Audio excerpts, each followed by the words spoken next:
Hey gamers, it has been forever since we've done this, but the opportunity has arisen itself and he's game. So we're going to do it. This is our very first ever post, you know what, gaming haul. And you got some stuff that you wanted to show Well, a little everybody. beyond just gaming hall too. Some gaming adjacent. We finally got a chance to start shopping again, looking up the deals on movies, video games, and of course, all kinds of stuff basically. And so we finally got a chance to do some checking through stuff. I got some deals on some stuff. You got some deals on some stuff. Do you want to go first and show what you were looking at first? Well, you're the birthday boy. You go first. Okay. We went and we ended up going for a couple of places. We were shopping at Barnes & Noble. We checked out Walmart. We checked Best Buy. Basically just to see if we could find either stuff that we think that is no longer going to be available or stuff that's basically going to is discounted. Or, in my case, stuff I just wanted. That too. So, I think what I want to show right now is something that I think is going to be I thought was going to be a launch title for the Xbox Series X. Of course, I don't have an Xbox Series X. I have an Xbox One X, but not a Series X. And that's because nobody has an Xbox Series X right now. We can't find them. But Gears Tactics. And I think this is also available for Windows. I think you could probably get this on Windows. It is available on Xbox Series X. It's compatible with the Xbox One. And I found it at Walmart for $45. That was not a bad deal because the closest I found this was a Series X version at Best Buy for $60. So that was my first looky-loo. What do you want to show them? All right. Well, I guess I'm going to stick with gaming related, but I had no interest in getting this, honestly, until Nintendo told me in a way that, you can't get this anymore. You can't have it. No, you can't have it. this. You can't have it. So I'm kind of like, damn it, I kind of want it now. So it's it's May 2021, so you may be able to guess what it is, but I guess if it's still on store shelves, you can still buy it. So I decided to get the Super Mario 3D All-Stars for the Nintendo Switch. This is a Nintendo Switch exclusive. It includes the 3 Super Mario games for 3D, Super Mario 64, Super Mario Galaxy, the original Super Mario Galaxy for the Wii, and Super Mario Sunshine for the GameCube. So, I mean, I guess if I can be a little potentially blasphemous here, the reason why I didn't want it at first, I'm not the biggest Mario 3D fan. You are blasphemous if you're going to be on this channel when you come and make a statement like that. You will be prepared in the angry comment. But, that said, I mean, I do appreciate, good games, and I do understand these are good games. I'm not sure if I'm a fan of Nintendo doing the Disney, we're going to lock it in our vaults every so often tactic, but you know what? It works, apparently, because I caved in, and I managed to snag a copy while you still can, so consider this. It says no longer available on the Nintendo eShop. You cannot digitally purchase it. However, if stock still exists on your local retail shelf, you can pick it up. What was the original price? Did it sell for a full $60 release? No, it was a $40 release. It was? Then I got ripped off, and it was $50, so... Then maybe I'm wrong. Maybe it was $60 when we first. Then maybe I saved $10. Well, fact check if you. I remember. I thought I remembered it at 40, but maybe I'm wrong. Maybe I did pay full price 64. Someone comment on it if you can recall what it was sold for. Next up, we're going to show some movies because we both ended up with some movies. I wanted to talk about this movie really quickly, although nobody's going to be surprised. Everybody's heard of this movie at least.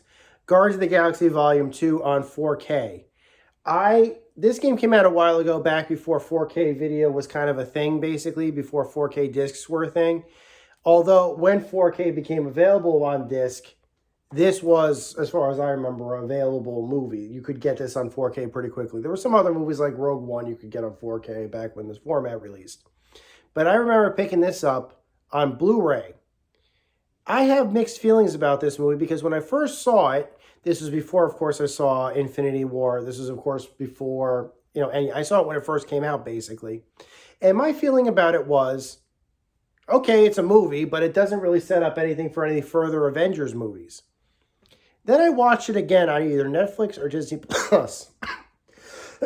Excuse me for Allergies. We're pollen. The pollen's absurd, so no concern. So then we saw it again on Disney. I either saw it again on Netflix or Disney Plus, and I said, "There's layers to this movie. This is a character movie. It's about Star-Lord. It's about Gamora.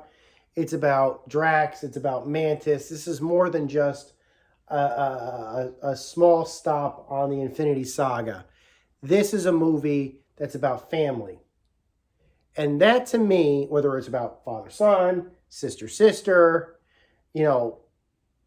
family in general, what does it take to be family? And rewatching it, and plus, let's be honest, Kurt Russell was awesome as the bad guy.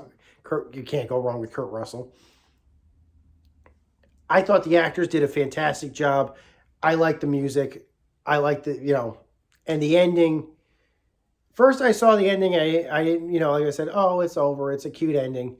And then rewatching it, I was like, because you realize the epic, monumental epicness of the ending. And I get more choked up the more I see that ending. So what do you want to show for your next, well, I guess I might as well go to a movie. So the movie I'm going to grab. So what prompted this what became our unplanned haul was I kind of wanted to get some Criterion Collection movies from Barnes & Noble, and we went a little very little out of the way to one of the few that has it. Has a bunch of them. So I decided that since I still had gift cards for Barnes & Noble, I might as well get some movies, and one of them is the Roman Polanski's film of Macbeth on Criterion Blu-ray. And the funny thing is, you and I both remember seeing this in high school. Our junior year English class, which I'm kind of like... Are you sure it was junior or was it senior? It was junior year. I wish I can remember our teacher's name. Yeah. Miss Pettick. Yeah. Right? Our teacher showed us this. We went to high school together. 17, showing us a movie that had graphic nudity. No, there are boobs in this movie. Spoiler if you haven't seen Macbeth, but an amazingly convincing decapitation scene that happened in 1971. Violent, absolutely violent ending. Yeah. My theory, because again, Roman Polanski himself is a very controversial director. I won't give his full. We're not going to go into that. Yeah. I won't give his full biography, but the short of it, before this movie, he suffered a devastating personal tragedy. So I from my analysis, I think he began to exorcise some demons through this movie by depicting such extreme violence. It's been a while since I've seen it. I don't think I've seen this movie in 20 years, so I can't comment. Stuff that was maybe alluded to in the play, but it was never shown in the play. But he decided that he was going to go full, explicit violence in this movie. Explicit nudity. But it is quite a... It's an interesting visual take, and I say that literally. It is an interesting visual take on the play. Now, the thing about Shakespeare is that he's been infinitely remasterable. Whether your eye sees something about it, and this is how it should be depicted, you gotta give it up for his take on it. Mm-hmm. And then again, too, the Criterion Collection, they take very great care of their special features. I always love their special features. Yeah. Again, for what it's worth, it's a director-approved transfer. So on Blu-ray, 1080p, you're gonna get a good quality presentation on this. Okay. So let's see another one. I know you showed a few other movies, so let's see what you got. Oh, so the second one I decided to go for an Ingmar Bergman film called The Virgin Spring. This is the one I've not seen this. This is the one I actually intended to get. I decided to go for a second movie because why not? We decided to do a haul day. This one, the best way to describe it, this was this movie helped inspire Wes Craven's The Last House on the Left. It's basically the exact same plot, different setting, because I believe this one is set in, you can certainly correct me, but this one is not set in the present day, or present day as when the movie was filmed. But if you've seen The Last House on the Left, here's a PG version of it. But again, Criterion, they take great care in restoring these movies. You know, they don't have a director to approve the transfer, but you know, they know their stuff. They know how to take care of movie preservation. So this is going to be a very good watch. Looking forward to it. Okay, one more from me now. This is a recommendation for anybody who might be interested in a PlayStation 4 or might have a PlayStation 4 or might be interested in picking up a PlayStation 5. I've talked about this game before. I actually played the original version of the game on the PS4, although a lot of people would probably say, oh, I played it on the PC or whatever. Control Ultimate Edition. This game, this version of the game, Control Ultimate Edition, if you are a fan of Alan Wake and you're saying to yourself, where's Alan Wake 2? Buy this game. This was made by Alan Wake's developers. And I know this might be considered spoilers. Alan Wake appears. You do find out where there are hints as to where he might be or what might have happened to him after the events of the original Alan Wake game. I won't say what happens, but I will say that Alan Wake fans should definitely pick this up. If you have a PS4, this will play on the PS4.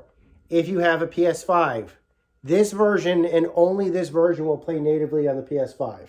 There's also a PS5 version of this game. I don't know for sure if it plays on the PS4 or not. So I would say get this version instead of the PS5 version. Okay, and I paid $40 for it.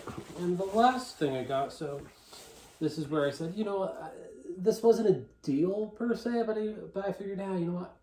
In the spirit of Hall and that it's been a long time since long overdue that we did one, I decided to get one more game here. I talked about this on the site. And that is the remaster for Shin Megami Tensei Nocturne. 3 Nocturne. Yep. This is the HD remake of Shin Megami Tensei 3. Honestly, this is also available on PS4. I probably will pick, and the PC also. Mm-hmm. I think I kind of want to get the PS4 version. We had a back and forth debate on that. So like yes, the PS4 would undoubtedly be the better looking version, especially 4K upsample on the PS4 Pro. Yeah, but the last time I spoke on here, when I last spoke, I might have mentioned I was a bit of a trophy fanatic, this and that. Things changed in the since that time. I realized that what, games are meant to be fun, and I imagine that for one of the most difficult JRPGs, this is not going to have fun trophies unless you're really into that challenge. When I got the Switch, I realized what, games are fun. I'm going to play games for fun. So on the go, by the way, also on the go. During the past year, I decided that's when I finally dipped my feet in Breath of the Wild, and I put in well over 150 hours in Breath of the Wild over the last year. So yeah, and it was just me having fun. So I kind of figured, if I'm going to get this game, I want to have as much fun with one of the most brutally difficult games in JRPG history. So that's why I went for the Switch version. Yeah. I don't think there's you guys can comment on your own versions on the comment section below which version you prefer. I don't think there's a wrong choice. Have fun. But for me, I got PC purists that are my subscribers, so I know a lot of guys are going to be like, "Well, we paid Persona 4 when it came out on PC, and we played the hell out of it." I know I got your PC purists here, so yeah, whatever makes you guys happy. But there's no wrong way to play. It's a classic. Okay, gonna speed up a little bit. This one right here is gaming related. I consider it gaming related. Absolutely. I picked this up at Barnes & Noble because this was the first place that I could actually find it that it was in stock. And the only other place I found it was at GameStop, and they had sold out within a day of their entire stock. Oh, wow. This right here is the First Partner Collector's Binder. It's a 30-card binder for oversized Pokemon TCG cards. And it actually comes with a card. It comes with this giant Pikachu card that's supposed to go in the binder. Now, I don't know if there's supposed to be other cards or when other cards are coming out. I have seen large, oversized cards. One of my coworkers actually has a giant Litten card and like 2 other starters. But yeah. These binders are selling like crazy. I have seen these sell out pretty much everywhere they're sold. God knows I'll be able to find any other card. But I thought it was like 10 bucks. I thought, okay, I got to give Pokemon, it's Pokemon 25. I got to give them some props. You want me to? You might as well. They are gaming, very gaming related. Yeah. And next up, we're going to show you some stuff that I also got from Barnes & Noble. These are available on Amazon for cheaper. I did not get a deal on any of them, but they were available and I could find them. And that is that there has been a recent wave of gaming cookbooks. I just learned about this. Yes, a lot of gaming sites. In fact, I ended up earlier last week, which may be a separate haul video, buying a whole bunch of gaming cookbooks. And 2 gaming cookbooks that I knew I wanted to pick up were available at the Barnes & Noble today. This is one of them, the Elder Scrolls Official Cookbook. I have to learn how to cook quickly. So I thought, why not try to learn cooking stuff that's fun? And everyone who plays the Elder Scrolls knows about the cinnamon rolls. And I'm sure the recipe for that is in here. There's also another one that I found, which actually ended up being pretty unusual. I didn't even know this existed. But here it is right here. There also was another cookbook that was also published by Bethesda called the Fallout Cookbook. There's apparently a collector's edition of that, which actually comes with an apron and a leather-bound version of the cookbook. And I ended up finding it. A Vault Tech apron. The official Vault Dwellers Cookbook. So, yeah, that was impressive. I had no idea this was real. I think this is 50 bucks. Nope, 45 bucks. With an apron. I'll buy it, especially given the fact that it's not that much more expensive than the actual cookbook. I think the actual cookbook was about 40 or 35 at the cheapest. So yeah, it's been a long time, but yeah, it's been a long time since we had an opportunity to do this. Thank you guys for sticking with us. Thank you for doing this with me. And I did mention to him that I recently did a bunch of mini hauls on some unusual maybe not unusual purchases, but unnecessary purchases. Maybe I'll show them off to you at some point. That might be for the future, guys. Until next time, this is Maniac with my buddy, Twitch. Take care. Over and out.